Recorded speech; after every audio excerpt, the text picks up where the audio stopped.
Саламатсыздарбы. Эмесе Геошондо программасы. 2-3 күндөн бери Кыргызстандын маалымат каражаттары мындан 6,5 жыл мурда мыйзамсыз боштотулган Азиз Батукаевдин иши боюнча анын карындашы Яха Батукаева Орусияда суракка алынганы тууралуу жазып жатат. Бирок толук маалымат берилбейт жана ал тууралуу Атамбаевдин адвокаттары айтып жаткандыктан ошонун пайдасына бурулууда. Ал адвокаттар болсо Замир Жошев менен Сергей Слесарев Атамбаевди сотто гана коргосо эч ким аларга каршы чыкмак эмес. Анткени антүү алардын жумушу жана ошол иши үчүн акча алат. Бирок Жошев менен Слесарев мурдагы президентти соттон тышкары дагы бардык жерде коргоого алып саясатчы болуп кетти. Алар журналисттерге улам жаңы интервью берип, коомчулукту ийитүүгө аракеттенүүдө. Мисалга, Слесаревдин айтымында сурак учурунда Яха Батукаева бул ишти Атамбаев күнөөлүү экени тууралуу бир да сөз айткан эмес. Анткени деги эле Атамбаев жөнүндө сөз болгон эмес. Бирок адвокатка шилтеме кылган журналисттер Атамбаевди коргоп, жанын пайдасына дагы Яха Батукаева эч нерсе айтпаганы тууралуу билдирбейт. Сөз такыр башка нерселер тууралуу болгон. Адвокат Жошевдин айтымында болсо, Яха Батукаеваны Орусиян тергөө органдары сураган. Жана суракка Кыргызстандан барган тергөөчү дагы катышкан. Жошевдин айтканына караганда дагы Яха Батукаева кайсы бир адамды күнөөлүү деп атаган эмес. Бирок адатта кылмышкер адамдар алардын мыйзамсыз аракеттерине дагы башка кимдер катышканын оңой менен айтып бербейт го.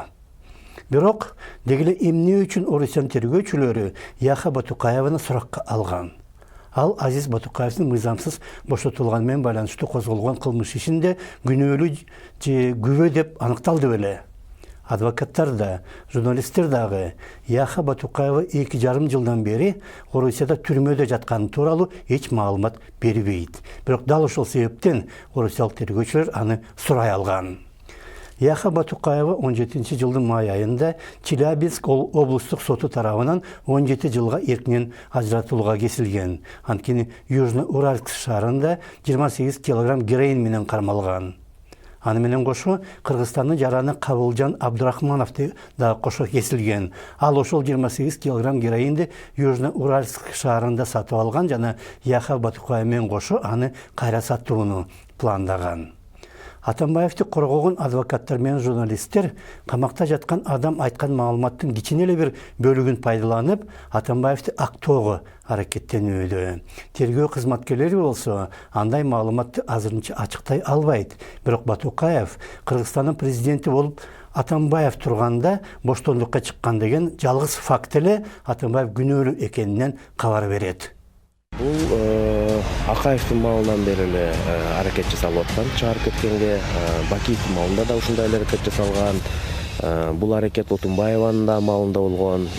Бирок тилекке каршы баасы дагы, ыңгайы дагы ушул Атамбаевдин маалына келгенде туш келди.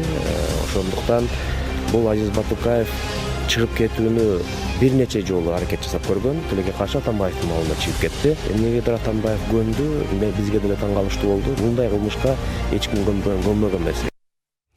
Агысын боштотулган тууралуу Яха Батукаева мындан 6 жыл мурда дагы айтып берген. Батукаев 13 жылдын 9 апрелинде бошотулгандан кийин Жогорку Кеңеш атайын комиссия түзүп, ал мыйзамсыз аракет болгонун аныктаган. Ошол кезде ал тууралуу көп чыгып сүйлөгөн Өмүрбек Текебаевке президенттик аппараттын ошол кездеги жетекчиси келип, андай иштерди токтотсоңор деп Атамбаев сурап атат деп билдирген. Кыргыз бийлиги маселени жабып жашырууга аракеттенип жатканда, Яха Батукаева ошол эле 13 жылдын октябрь айында журналисттерге интервью берип, бийликти күнөөлөп жаткан омбудсмен Турсунбек Акунду күнөөлөгөн. Ал өзүнүн күйөөсү Адам Хамидов Турсунбекке $100,000 берген деп айткан. Бирок Леонид Маевский Текебаевке акча бериптир деген жалаа менен Текебаевке каршы иш ачкан бийлик ошондой эле жалаа Турсунбек Акунга каршы да айтылып жатса, ага каршы иш козгогон эмес. Атамбаев менен анын жактоочулары өздөрүнө пайдалуу гана маалыматты колдонот. Ошондо саламатта калыңыздар.